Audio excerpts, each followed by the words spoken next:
Nosso medicamento é de meticona, mais conhecido como Vital.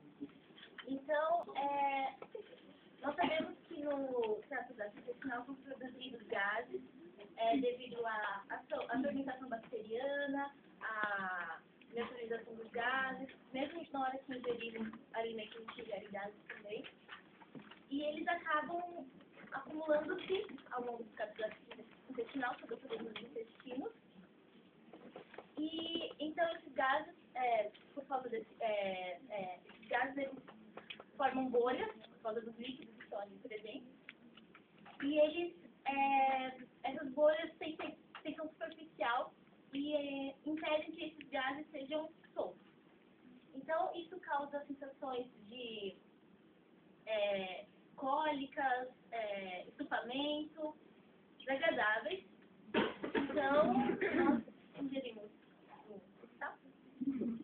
e ele consegue mudar a carga das bolhas, diminuindo a tensão superficial entre as moléculas e fazendo com que os gases consigam ser liberados. E a dimeticona ela não é absorvida pelo organismo, ela sai da mesma forma também. Então a gente fez uma apresentação aqui.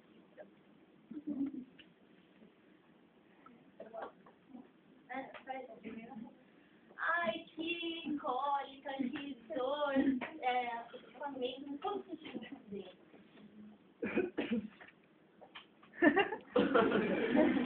Dentro de mim, as bolhas e os gases.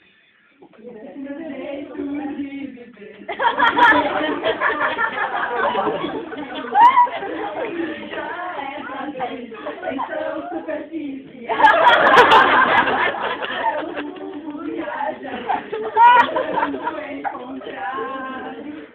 O gás com o meu poder me usa aprisionar.